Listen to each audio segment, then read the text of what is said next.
Pagkatapos ko nga maka-order ay lumabas na ako sa kanilang balcony para makita ang 360-degree views ng Taguig City. Katapat nito ang Laguna de Bay at ang probinsya ng Rizal.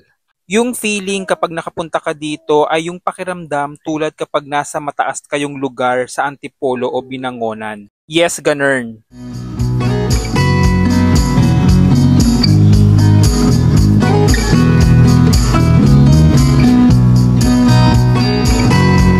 Meanwhile, so pumasok pala ako sa loob kasi ang order ko is hot matcha. Malamig sa labas at saka mahangin. Baka mabilis lumamig yung matcha ko. Kaya dito ako sa loob. Bukod sa order kong hot matcha latte, ay umorder din ako ng isang buong pizza. Kaya medyo matagal ang aking waiting time. Nasa bintana ako.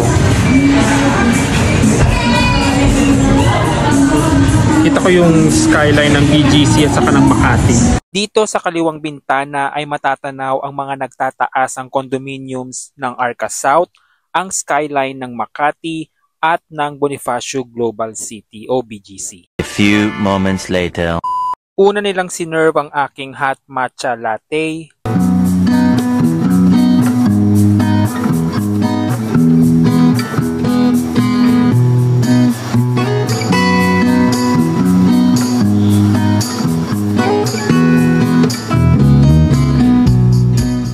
Inabot na nga ako ng paglubog ng araw dito. Pero who am I to complain kung meron ka namang hinihigop na mainit na matcha? At merong magandang view sa gabi ng aming probinsyudad. Sumunod na dumating ang in-order kong pizza.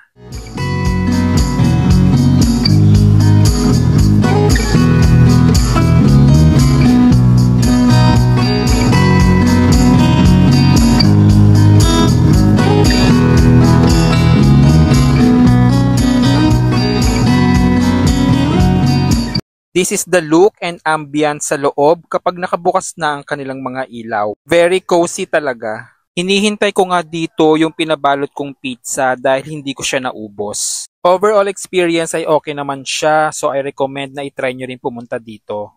Finally, I got to experience this restaurant/coffee house na may overlooking ng aming syudad at Laguna de Bay. Gayon din ang probinsya ng Rizal. It's time to go home na nga, bit-bit ang natira kong pizza. I hope you enjoy my video. See you on my next ganap.